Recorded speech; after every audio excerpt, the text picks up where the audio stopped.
빌레몬서 설교를 준비하는데 추노라는 드라마가 갑자기 생각났습니다. 여러분 봤습니까? 추노.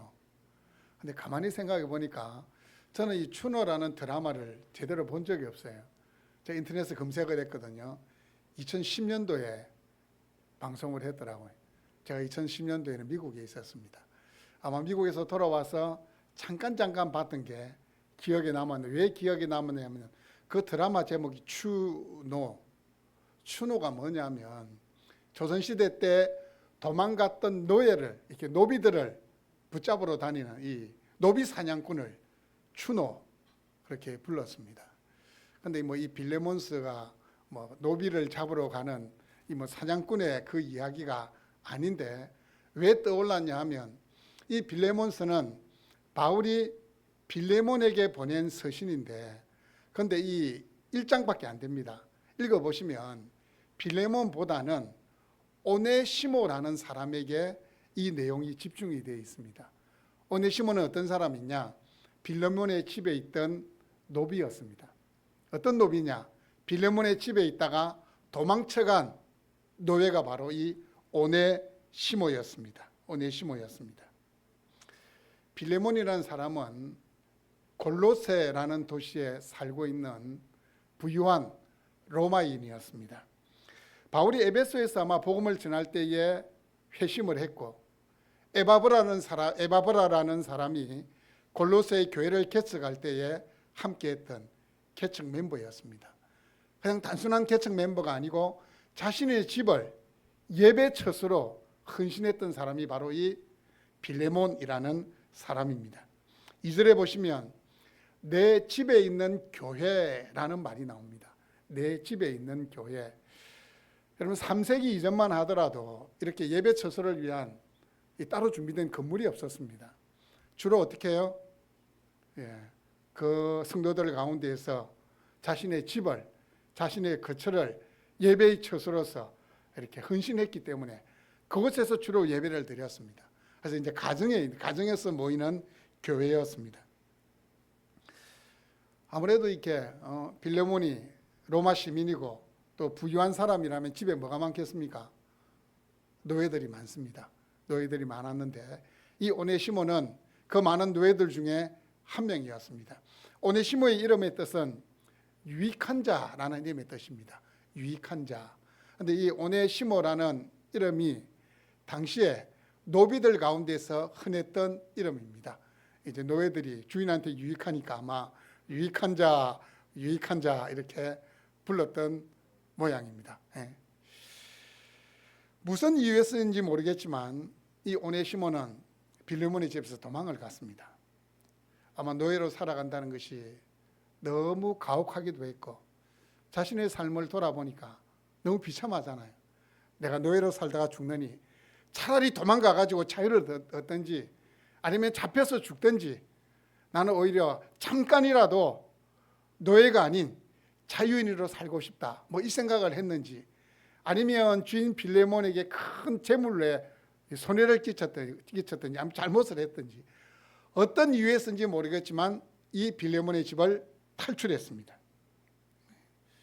18절 말씀해 보시면 이 바울이 빌레몬에게 이런 이야기를 합니다. 혹 오네시모가 너에게 물질적인 손해를 끼친 게 있으면 내 앞으로 달아나라. 내가 갚겠다. 그렇게 이야기하는 것으로 볼 때 아마 이 주인의 집에서 도망쳐갈 때에 이 도망치려면 돈이 필요하잖아요. 아마 이렇게 돈을 훔쳐서 이렇게 도망을 갔던 것 같습니다. 옛날에 그런 사람들이 있었잖아요. 시골에 살다가 도무지 나는 시골에서 못 살겠다. 장롱 뒤져가지고 어머니가 이렇게 숨겨놓은 비자금 훔쳐가지고 이렇게 도시로 도망가는 그런 일들이 간혹 있었잖아요. 이 오네시모도 주인의 재물을 가지고 이제 도망을 갔는데, 이 바울이 지금 어디 있었냐면 바울은 지금 로마 감옥에 1차로 투옥된 상태입니다. 1차로 투옥된 2년 동안은 바울이 어느 정도 자유가 허락되고 자신에게 찾아오는 사람들을 만날 수 있었습니다. 그런데 이 골로새에서 로마까지 육로로 또 배를 타고 가는데 그 당시 한 2000km를 이행을 해야 된대요. 대단하죠. 이 오네시모가 골로새에서 어디로요? 로마까지 간 겁니다. 로마까지 가서 아마 그 로마에 갔을 때 소문을 들었겠죠. 예. 에베소의 교회를 개척했던 바울이라는 분이 감옥에 갇혀 있는데 어느 정도 자유가 있어서 사람을 만날 수 있다더라. 그래서 바울을 찾아간 거예요. 바울을 찾아가서 뭐 조언을 구하려고 했든지 아니면 제가 앞으로 제 인생을 어떻게 살아야 되겠습니까? 라고 도움을 요청했든지 어쨌든 바울을 찾아갔습니다. 이 오네시모가 바울을 만남을 통해서 이 오네시모의 삶이 완전히 바뀌어지게 됩니다. 180도 바뀌어지게 됩니다. 진정한 그리스도인으로 거듭나게 됩니다. 10절 말씀을 보시면 바울이 오네시모를 향하여서 갇힌 중에서 낳은 아들이다. 제가 지난주 설교할 때에 바울이 아들이다 지칭한 사람이 2명 있다 했는데 이 오네시모까지 포함하면 3명입니다. 디모데가 그랬고 디도가 그랬고 또 이 오네시모까지 내가 감옥에 있을 때에 낳은 내 아들이다. 내 아들이다. 이렇게 이야기하고 있습니다. 비록 주인에게 물질적인 손해를 끼치고 도망갔던 노예였지만 이제는 완전히 변하여서 새로운 존재가 되었습니다. 그리고 12절 말씀해 보시면 바울이 이 오네시모를 나의 신복이다. 나의 신복이다. 여러분 어떤 사람한테 내 신복이라 이야기합니까? 내 신복이다. 예.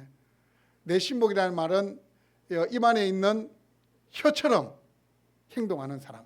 딱 눈빛만 봐도 아 내가 이게 나의 이 상관이 원하는 게 뭐다. 예. 그걸 이렇게 맞출 수 있는 사람을 신복이라고 그러잖아요. 신복. 근데 이 신복이란 말은 스팔랑크나라는 말인데 이게 내장 아니면 심장 이렇게 번역할 수 있습니다. 고대 이 로마인들에 있어 가지고 이 내장은 희노애락을 경험하는 것이고 가장 소중한 것을 표현할 때에 스팔랑크나 이렇게 표현을 했습니다.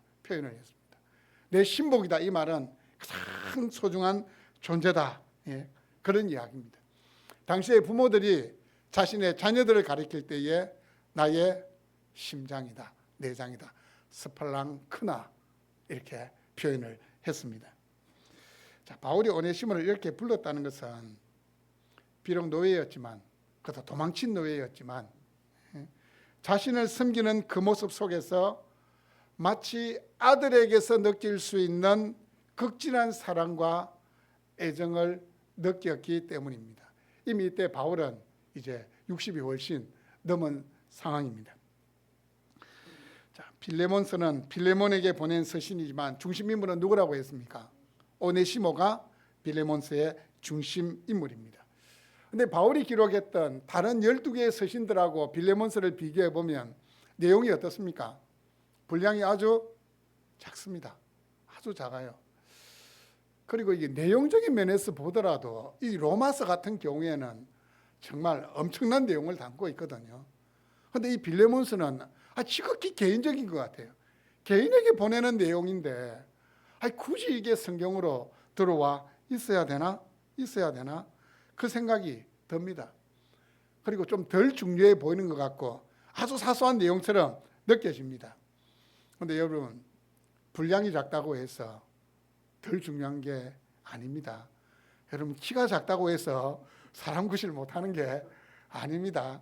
오히려 키가 저보다 더 큰 사람들은 괜히 옷감도 더 소비되고 이래서 좋은 게 없습니다. 저처럼 이렇게 아담 사이즈가 제일 좋습니다.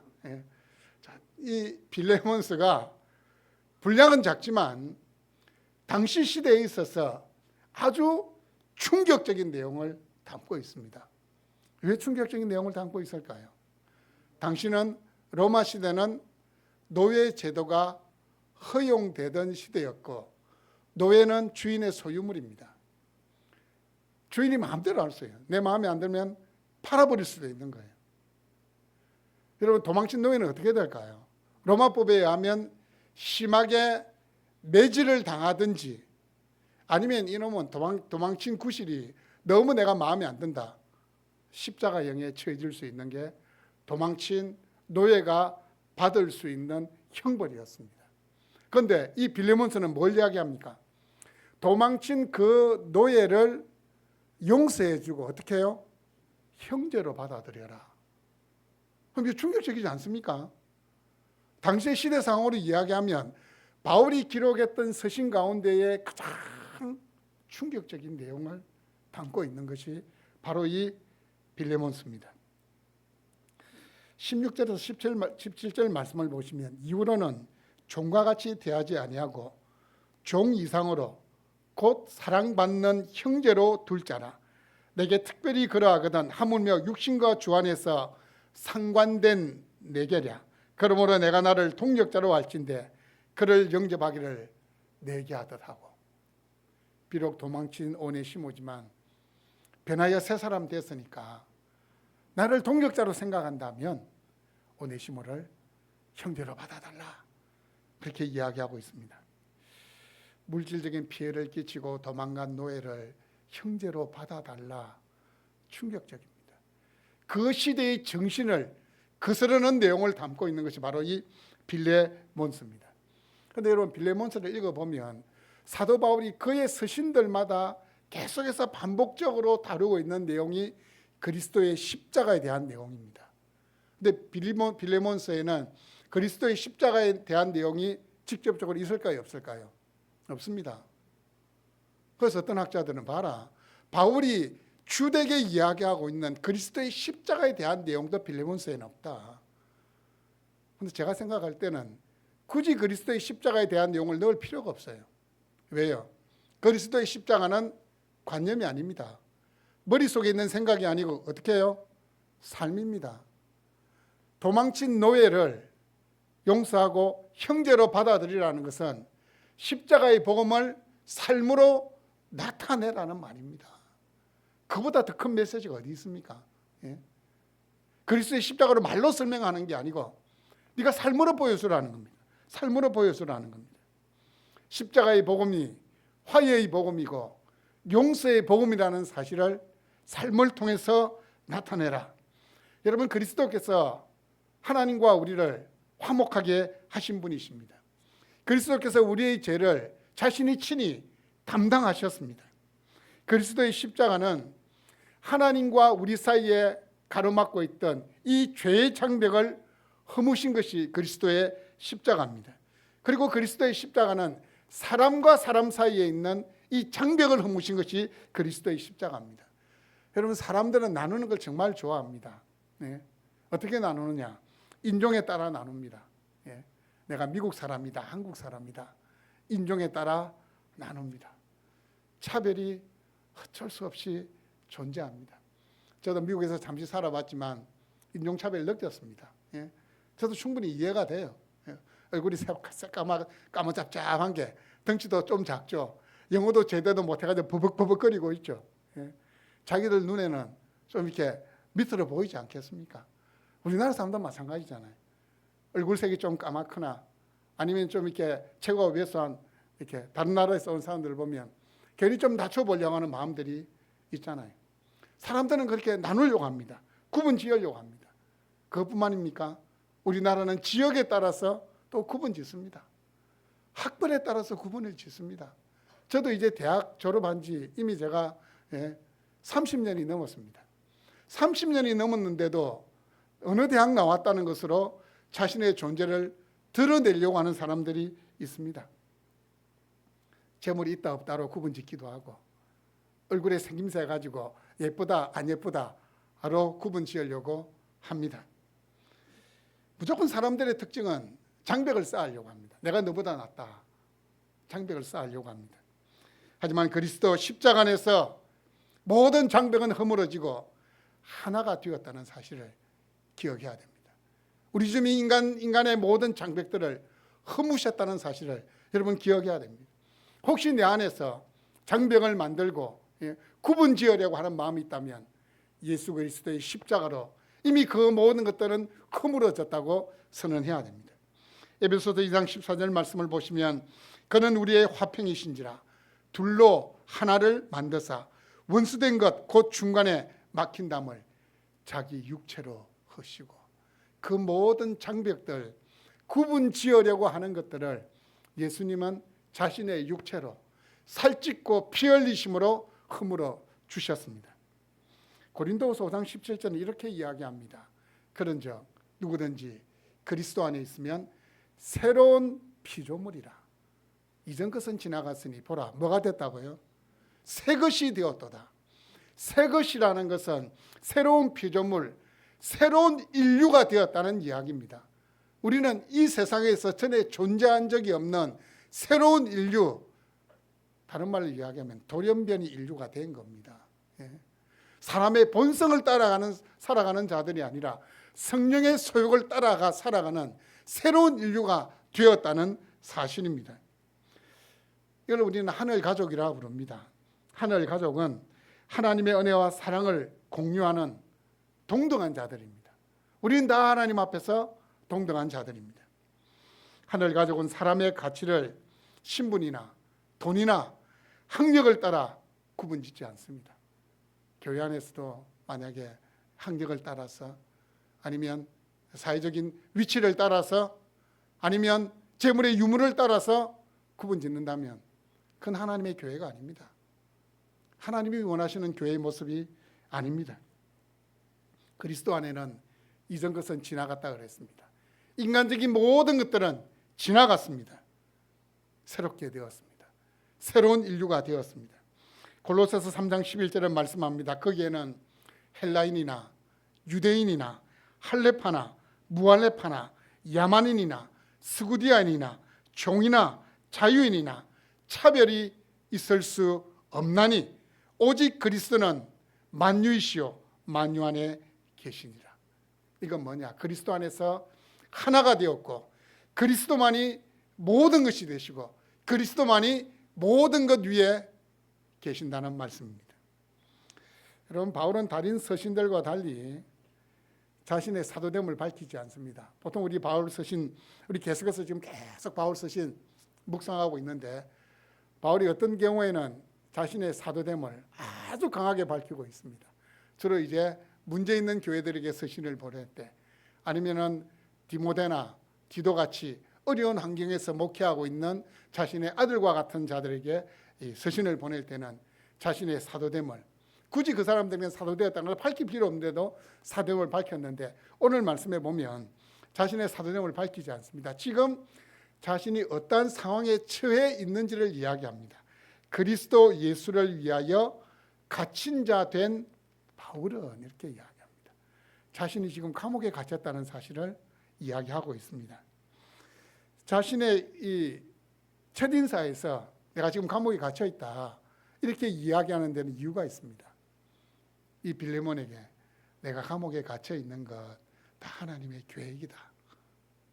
내가 감옥에 갇혀 있는 것 하나님의 계획을 따라 갇혀 있는데 그 계획 속에는 뭐가 들어있다고요? 오네시모를 만나게 하시고 오네시모를 변화시켜서 예수 그리스도의 제자가 되게 한 것, 이것까지도 내가 감옥에 갇혀 있는 하나님의 계획 중에 하나다라는 사실을 보여주기 위해서 그리스도 예수를 위하여 갇힌 자 된 바울은 이렇게 자신을 소개하고 있습니다. 갇혔다는 말을 무려 4번이나 이야기합니다. 4번. 갇혔다, 갇혔다. 이 편지를 받아보는 이 수신자 빌레몬의 입장에서는 어떤 마음이 들겠습니까? 이 늙은 이 노사도 바울이 감옥에 갇혀 있는 그 상황 속에서 그 묶여 있는 몸으로 이 서신을 써서 나한테 보냈다. 그 사도 바울이 가지고 있는 그 절박한 마음, 그 애절한 마음이 그대로 느껴지지 않겠습니까? 그래서 계속 갇혔다라는 표현을 계속해서 반복적으로 쓰고 있습니다. 그리고 이 서신의 직접적인 수신자를 밝히는데 누구를 밝히느냐? 빌레몬, 아비야, 아키포, 그리고 너 가정에 있는 교회 공동체, 이렇게 수신자를 4부류로 이야기합니다. 빌레몬을 이야기할 때는 우리의 사랑을 받는 자와 동력자 이렇게 호칭하고 있고, 아비아는 자매, 그리고 아키포는 함께 병사된 자, 이렇게 호칭을 각각 다르게 이야기하고 있습니다. 빌레몬이라는 이 이름의 뜻은 사랑을 간직한 자, 이런 뜻입니다. 빌레몬, 사랑을 간직한 자.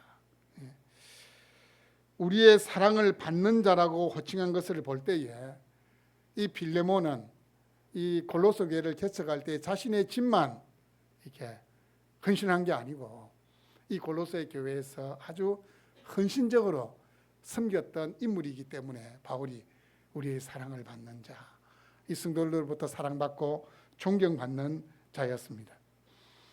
그리고 빌레몬은 주님의 지상 명령에 순종하여서 이 하나님 나라 확장을 위해서 수고하는 자이기 때문에 동력자라는 표현을 쓰고 있습니다. 여러분, 참된 동력자들은 목표가 같기 때문에 어려움이 닥쳐와 하더라도 서로를 이해하고 위로하고 격려의 주문을 향하여서 그 목표를 향해서 같이 나아가는 겁니다. 우리 공동의 목표가 뭡니까? 우리는 하나님 나라 확장이 공동의 목표입니다. 하나님의 택하신 백성을 구하는 것이 우리의 공동의 목표입니다. 아비아는 이름의 뜻이 가장 사랑하는 자매, 이런 뜻입니다. 가장 사랑하는 자매. 자, 이 설교를 준비하다가 우리 아내의 애칭을 아비아로 불러야 되겠다. 가장 사랑하는 자매, 아비아, 아비아. 근데 발음 잘해야 돼. 아비아 이렇게 부르면 안 돼. 아비아, 아비아, 아비아. 경상도 사람은 아비아라고도 부를 수 있습니다. 아비아, 가장 사랑하는 자매. 근데 이 아비아가 누구겠습니까? 누구겠어요? 빌레몬의 아내입니다. 이 편지를 쓸 때 수신자로 아내 아비아의 이름을 언급하는 이유가 뭘까요? 남편이 바른 판단을 할 수 있도록, 오네시모를 용서하고 형제로 받아들일 수 있도록 너희들 옆에서 거들으라는 겁니다. 아내 말을 안 듣는 남편 없잖아요. 나이가 들수록 아내의 영향력은 점점 커지게 되어 있습니다. 그래서 아비아라는 이 아내를 거론하고, 아키포는 누구겠습니까? 이건 한번 맞춰보십시오. 아키포가 누구겠습니까? 예? 아키포는 빌레몬의 아들입니다. 빌레몬의 아들. 그런데 이 빌레몬의 아들에 대해서, 이 아키포에 대해서 골로새서 4장 17절 말씀을 보시면 이 바울이 이런 권면을 합니다. 주 안에서 받은 직분을 삼가 이루라. 주 안에서 받은 직분을 삼가 이루라. 이 말씀을 이렇게 근거해 볼 때에 이 아키포가 에바보라의 뒤를 이어서 이 골로새 교회를 지도하던 지도자 역할에 있었다. 아마 목회자였든지 지도자 역할에 있었던 것이 분명합니다. 그래서 주 안에서 받은 직분을 삼가 이루라, 아키포에게 그렇게 권면을 했고, 그리고 오늘 이 말씀에서는 함께 병사된 자, 함께 병사된 자, 그리고 수신자로 내 집에 있는 교회를 언급한 것을 볼 때에 바울은 이 빌레몬서를 통해서 골로새 교회가 이 사랑과 용서에 대한 교훈을, 이건 이론이 아니고 삶이라는 사실을 함께 공유하기를 원했기 때문에 이 골로새 교회도 수신자에 넣고 있습니다. 내 집에 있는 교회, 이렇게 이야기하고 있습니다. 여러분, 바울의 전형적인 인사, 이 편지를 쓸 때 전형적인 인사가 은혜와 평강이 너희에게 있을지어다, 이렇게 이야기합니다. 은혜와 평강이 너희에게 있을지어다. 로마서, 고린도 전후서, 갈라디아서, 빌립보서, 그리고 데살로니가 후서, 이 모든 서신들에서 이 바울이 은혜와 평강이 너희에게 있을지어다, 이렇게 이야기를 했습니다. 은혜가 있기를 비는 것은 헬라식 인사법이고, 굳이 구분한다면 평강을 비는 것은 히브리식 인사법입니다. 은혜, 카리스라는 것은 원래 기쁨이라는 뜻입니다. 그런데 이 기쁨이라는 뜻이 왜 은혜가 되느냐? 하나님과 성도 사이에 사용하게 되면 그 백성들을 향하신 이 끊이지 않고 솟아오르는 이 하나님의 조건 없는 은혜를 나타내는 것이 카리스입니다. 카리스. 계속해서 솟아나는, 계속해서 부어지는 그 하나님의 은혜를 상징하는 단어가 카리스라는 단어입니다. 그리고 이 평화는, 평강은 에이레네 이렇게 하니까 예전에 이티 영화에서 이티가 이렇게 하면서 에이레네 이렇게 하는 게 제가 기억이 나는데, 에이레네는 평강이라는 뜻입니다. 평강. 그리스도의 십자가로 말미암아 주어진 평강입니다. 여러분, 이 평화가 임하게 되면 우리는 하나님을 두려워하는 것이 아니라 어떻게 된다고요? 하나님을 사랑하게 됩니다. 여러분, 하나님 없는 사람들이 가진 신에 대한 개념이 제가 뭐라 그랬습니까? 기본적으로 그들은 신을 어떻게 한다고요? 두려워합니다. 신은 무서운 존재입니다. 자신들을 벌주는 존재이기 때문에. 하지만 이 하나님의 평강이 임하게 되면 어떻게 해요? 하나님을 사랑하는 자로 바뀌게 된다는 겁니다. 하나님과 화목하지 못하면 필연적으로 두려움이, 불안이, 초조가 우리의 마음을 지배하게 되어 있습니다. 그런데 여러분, 이 평화와 이 은혜는, 이 은혜와 평강은 어디 가서 얻을 수 있겠습니까? 세상 어디 가가지고 은혜와 평강을 살 수 있습니까? 아닙니다. 은혜와 평강은 오직 우리 아버지 하나님과 그리스도께로부터 나오는 것이 이 은혜와 평강입니다. 그리스도 안에 있는 여러분에게 이 은혜와 평강이 충만하게 임할 줄로 믿습니다. 이 은혜와 평강이 있어야 우리의 삶이 그리스도인으로서의 삶으로 가능해지기 때문입니다. 이 4절에서 7절 말씀을 보시면 이 빌레몬에게 이 오네시모를 용서해 주라는 이 말을 하기 위해서 소위 말하는 이제 이렇게 판을 까는 겁니다. 쉽게 이야기하면 판을 까는 건데, 여러분, 어떤 사람에게 무슨 부탁을 할 때 뭘 해야 됩니까? 어떤 사람이 아쉬운 소리를 해야 된다. 그 사람이 잘못하고 막 지적할까요? 내가 보니까 평소에도 행동이 이렇던데 막 이야기하고 나서 내 좀 도와줄 수 있나? 됩니까? 안 됩니까? 절대 안 되죠. 어떻게 해야 됩니까? 칭찬을 해야 돼. 과거에 그 사람이 했던 착한 일, 좋은 일, 이런 걸 막 이야기하면서, 이 바울도 똑같이 그렇습니다. 그 이야기를 합니다. 당신같이 고매한 신앙의 인격을 가진 사람이기에 내가 이런 요청을 합니다. 이 마음을 담아서 이 4절과 7절 말씀해 보시면 이 빌레몬을 칭찬하고 있습니다. 빌레몬이 이 골로새 교회에 행했던 그 모든 일들, 자신이 들었던 소문들에 대해서 다시 한번 이야기를 해주고 있습니다.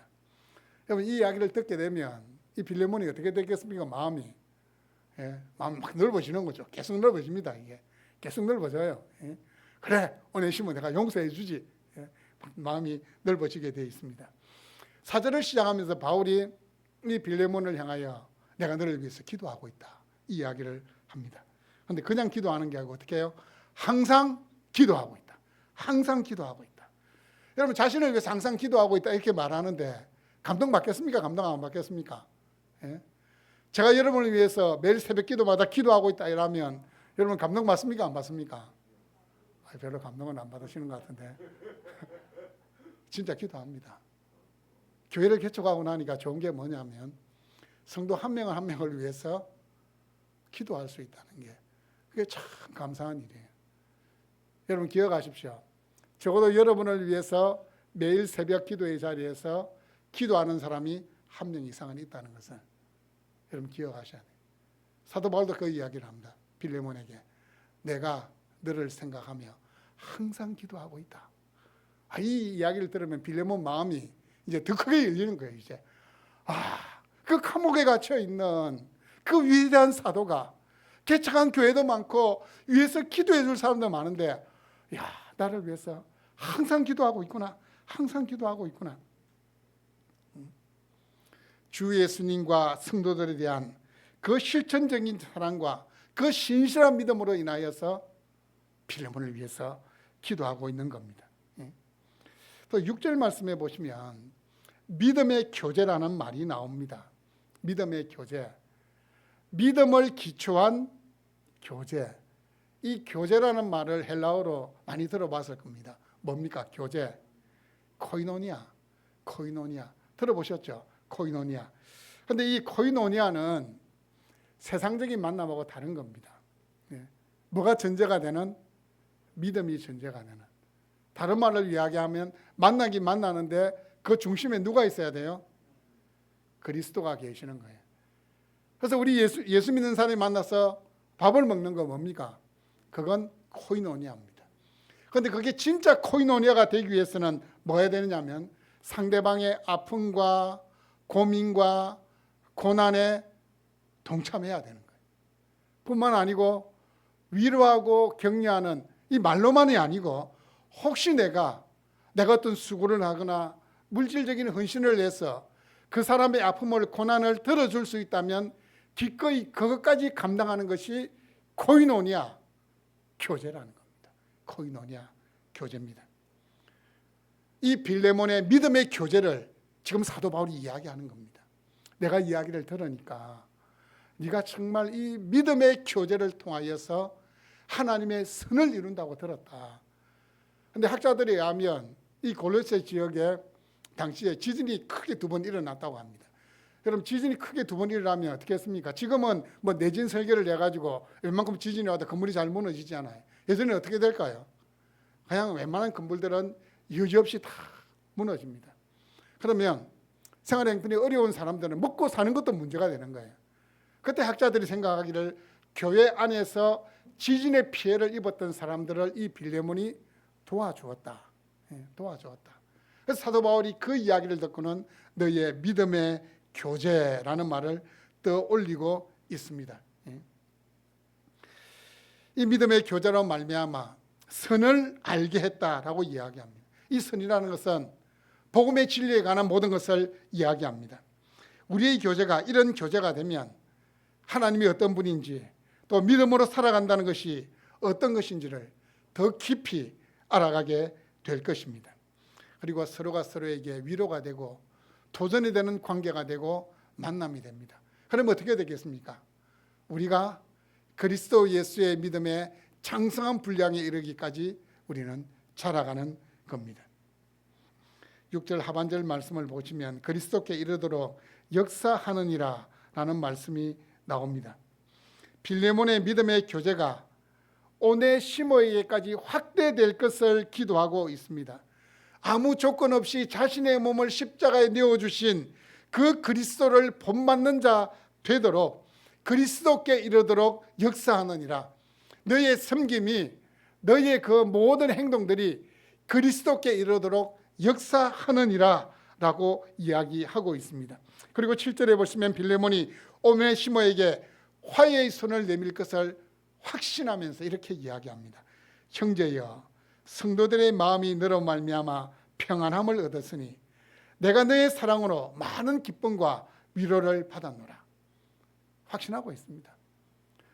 네 성도들의 마음이 너로 말미암아 평안함을 얻었는데 이제 그뿐만 아니고 또 많은 기쁨과 위로를 받게 된다. 이 말을 들었을 때 이 빌레몬은 이미 내가 용서할 것을 확신하고 계시는구나. 이 마음을 분명히 가질 겁니다. 빌레몬도 형제로 호칭하고 10절에 보면 오네시모도 형제로 호칭합니다. 바울이 단순히 형제로 부르는 형제는 누가 형제입니까? 어머니의 한 배에서 나온 사람이 형제 아델포스입니다. 아델포스 형제. 형제라는 말을 통해서 용서해 줄 것을 이미 전제로 이야기하고 있습니다. 우리가 아직 죄인 되었을 때에 그리스도께서 우리를 위하여 죽으심으로 하나님께서 우리에 대한 자기의 사랑을 확정하셨다라는 이 말씀대로 빌레몬이 이 오네시모를 통해서 그리스도의 사랑을 더 뼈저리게 체험하기를 원하고 있습니다. 여러분, 바울은 빌레몬에게 보낸 이 편지를 통해서 그리스도의 복음은 화해의 복음, 용서의 복음이라는 그 메시지를 분명하게 전달하고 있습니다. 당시 시대의 관점을 완전히 바꾸는 하나님 나라의 관점입니다. 복음 안에서는 빈부귀천을 막론하고 형제와 자매라는 사실을 기억해야 됩니다. 여러분, 우리나라도 이 일제강점기가 시작된 그때에도 아직까지 반상제도가 있었습니다. 반상의 제도, 양봉과 상념의 제도가 있었습니다. 그래서 이 초대교회 시절에 이 선교사님들이 와가지고 복음을 전했는데 제일 골칫거리가 뭐냐 하면 양반과 상놈들이 한 자리에서 예배를 드리지 않으려고 하는 것, 또 남녀가 유별하다는 것, 남녀를 구별해야 된다. 이것 때문에 머리가 너무 아팠던 거예요. 전라북도 김제에 가면 금산교회가 있습니다. 이 금산교회를 세운 분이 조덕삼 장로님이라는 분인데, 이분이 이제 그 지역에서 아주 이게 유지였습니다. 재물이 아주 많은 사람이었고, 지금으로 이야기하면 여관 같은 것도 운영하는데, 하루는 이분의 집에 데이터라는 선교사님이 머물게 됐어요. 이 데이터 선교사님을 통해서 이분이 이제 복음을 받아들이게 되고, 자신의 사량처를 이 예배의 처소로 헌신하게 됩니다. 그런데 이 조덕삼 장로님의 집에는 마부로 일하던, 머슴으로 일하던 이자익이라는 사람이 있었습니다. 이자익 고아였는데 내가 이제 거둬들인 거예요. 이자익이라는 사람이 있었는데, 이제 이렇게 교회가 시작될 때에 이 이자익이라는 사람도 함께 예배에 참여했습니다. 그리고 이 이자익도 이제 그때 복음을 받아들이고 아주 신앙에 열심을 냈던 것 같아요. 신앙에 열심을 내서 같이 세례받고 같이 집사가 되고, 이제 교회가 성장해서 세례교인이 한 30명 넘어가게 되니까 장로를 세우게 됐어요.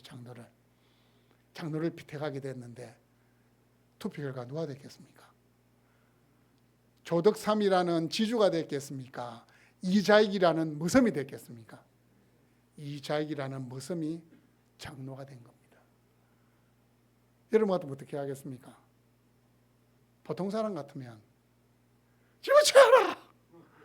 내가 이 교회를 산 게 얼만데 감히 나를 초대 장로로 안 뽑아줘? 다음 주부터 예배 다른 곳에 드려라! 뭐 이렇게 하든지, 아니면 마음이 상해가지고 막 고개를 푹 숙이고 있든지 막 이렇게 될 건데, 이 조덕삼이라는 분은 진짜 신앙의 위인은 위인입니다. 교회 앞에 딱 나가가지고 우리 금산교회는 정말로 훌륭한 교회입니다. 이자익은 나보다 더 신앙에 열의가 있는 사람입니다. 하나님 감사합니다. 이 고백을 한 거예요. 그래서 저는 이 이야기를 읽다가, 이 조덕삼이라는 이분이 우리 한국판 빌레몬이다. 근데 이 조덕삼이라는 분이 또 이제 그 2년 뒤인가 또 이제 장로가 됩니다. 자신이 장로가 되고 나서 어떤 일을 했냐? 이 이자익을 보니까 이 사람은 신학교가 목사가 될 사람 같아요. 그래서 평양신학교에 보냅니다. 자신이 학비, 생활비 다 대주고 5년 동안 다 대주고 공부하게 만들고, 또 이분 이자익이 목사 안수를 받게 되었을 때에 이 금산교회에 2대 담임 목사로 청빙을 합니다. 이게 있을 수 있는 일입니까? 이때까지만 하더라도 양반과 상놈, 신분제가 있습니다. 자기 집에 있는 머슴이 장로가 먼저 되고, 그 머슴을 목사로 만들어서 자기가 있는 그 교회에 담임 목사로 청빙한 겁니다. 그런데 이 조덕삼 씨의 이 자녀들이 누군가 이렇게 한번 찾아보니까, 아들은 조영호 장로라고 독립운동가였고, 그의 손자가 여러분 아실 겁니다. 이런 이야기하면 조세형 씨라고 들어봤습니까? 국회의원 3선하신 분인데 조세형 씨라고 있습니다. 이 조세형 씨가 이 조덕삼 장로님의 손자였더라고요. 손자. 사랑하는 성도 여러분, 그리스도에 대한 사랑과 믿음은, 이 십자가의 복음은 머릿속에만 있는 것이 아닙니다. 우리의 입술을 통해서, 우리의 손과 발을 통해서 나타나야 될 삶입니다. 빌레몬서는 그 메시지를 전하는 겁니다. 십자가의 복음은 관념이 아니라 삶이라는 사실을 이야기하는 겁니다. 우리는 그리스도 예수로 말미암아 하늘 가족된 사람입니다. 우리 안에는 구분이나 차별이 있을 수가 없습니다. 우리는 믿음의 형제와 자매로 진정한 코이노니아를 누려야 됩니다. 우리의 코이노니아를 통해서 우리 모두는 그리스도의 믿음의 창성한 분량에까지 이르도록 자라날 줄로 믿습니다. 아멘.